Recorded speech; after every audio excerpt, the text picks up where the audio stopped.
สบายดีวันนี้จะได้เดินทางด้วยรถไฟสู่นครหลวงพระบางตอนนี้ก็กำลังยืนรอท่าซื้อปีรถไฟ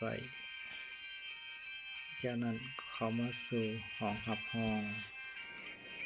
สถานีนครหลวงเวียงจันทน์เป็นสถานีที่กว้างใหญ่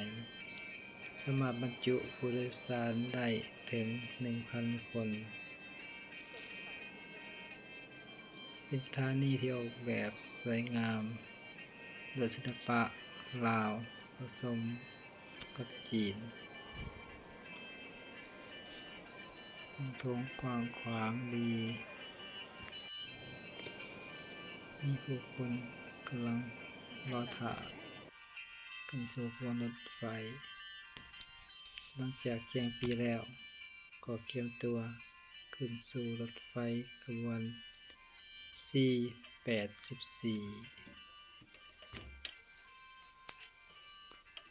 ป็นรถไฟ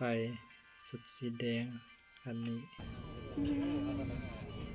จากนครเวียงจันทน์มาประมาณ30 นาทีก็มาถึงเมืองวังเวียง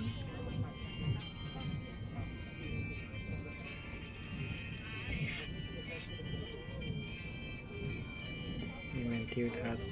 ธรรมศาสตร์เขตเมืองวังเวียงออกจากนครหลวงเวียงจันทน์มาหาวังเวียงนี่บ่ได้ถ่ายยันว่าสองฝั่งข้างทางแม้นมีต้นไม้อยู่ใกล้เกินไปเฮ็ดให้บ่สามารถ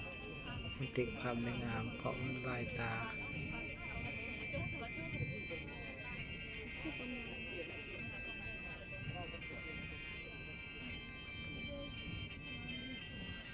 ไฟก็แล่นไปเรื่อยๆด้วยความไว155 กิโลเมตรต่อชั่วโมง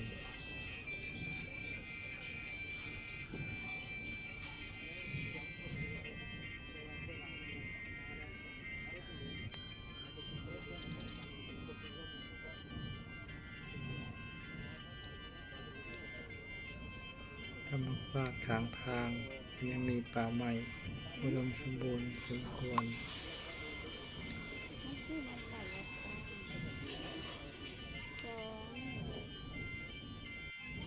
ขณะนี้รถไฟก็เลยมีความไว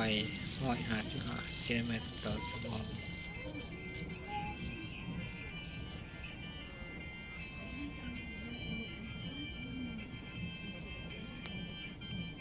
ยิ่งตอนค่ำแล้วแสงแดดอยากอ่อนๆเฮ็ดให้แสงดอกไฟอยู่ในห้องมันสะท้อนเข้าแหวน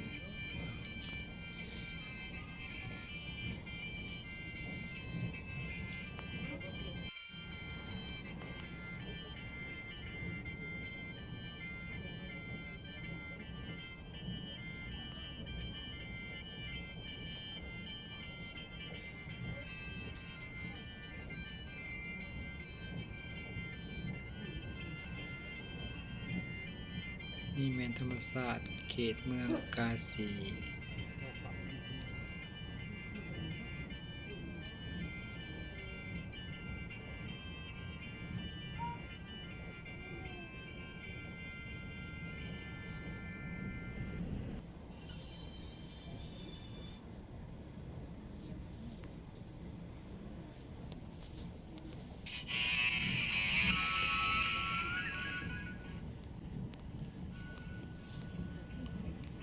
นี่เข้าสู่ตัวเมืองกาสี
ในการเดินทางของโดยสาร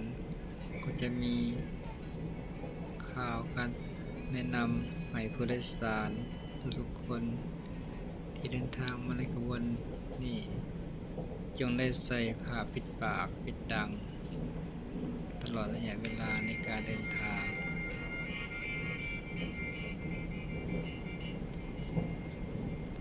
ซึ่งมีการแนะนำโดย3ภาษาคือภาษาลาวภาษาจีนและก็ภาษาอังกฤษ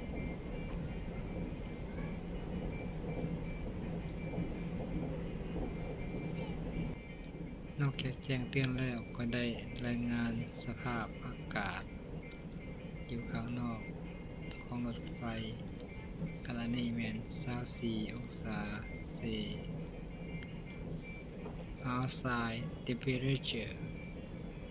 is 24 degrees Celsius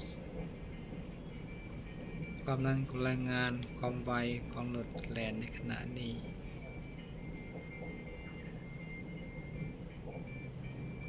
ซึ่งมีความไวอยู่156 กิโลเมตรต่อชั่วโมง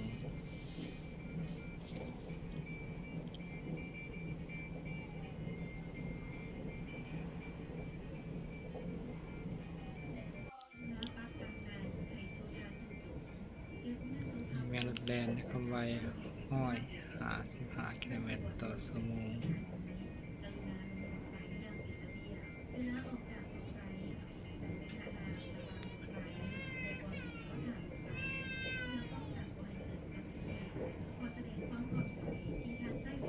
ขณะนี้ก็ได้มาถึงเมืองเสียงเงินนี่เป็นสายน้ำขาดที่ลัดผ่านเมืองเสียงเงิน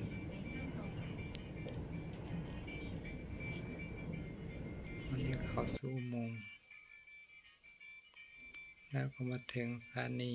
หลวงพระบาง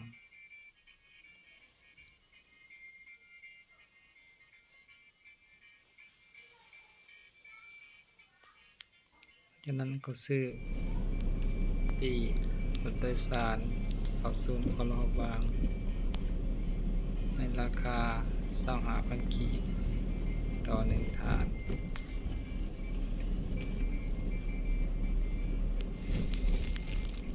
ซึ่งรถโดยสารจะไปลงที่สถานีโดยสารทางบกสายใต้ในตะแลงส่วนด่านแรงแห่งนี้ก็จะมีผู้คนมานั่งพักผ่อนรับประทานอาหารแรง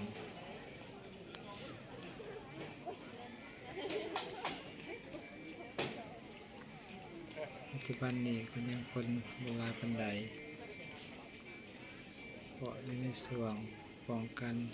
การแพร่ระบาดของพยาธิโควิด -19 อยู่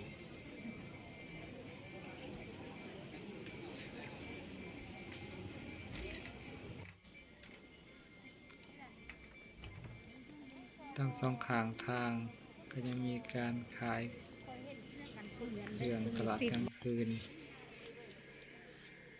ปกตินางเส้นผ่านมาแต่ผู้คนมาเลาะจับจ่ายซื้อเครื่องของเมียนเบาบางหลาย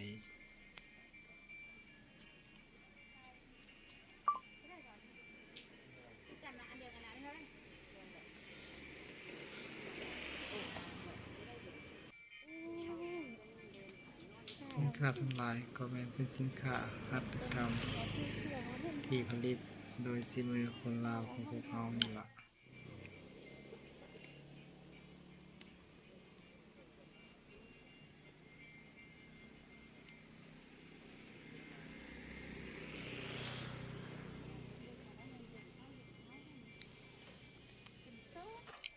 นอกจากเสื้อผ้าแล้ว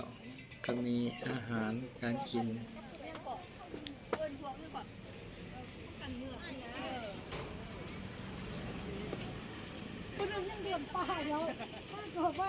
มีหลายรสชาติ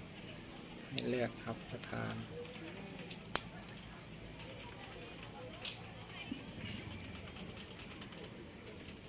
เป็นหลายเป็นอาหารสำเร็จรูปเนาะ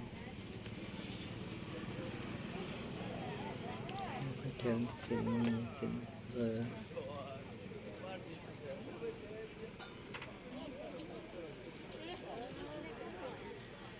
มันนี่ได้พาทานมาสมพิธานีเนาะว่าอื่นนั่นจะได้เปิงตัวได้ตื่มก็ติดตามกันต่อไป ขอขอบใจทุกท่านที่ติดตามเรื่องนี้สบายดี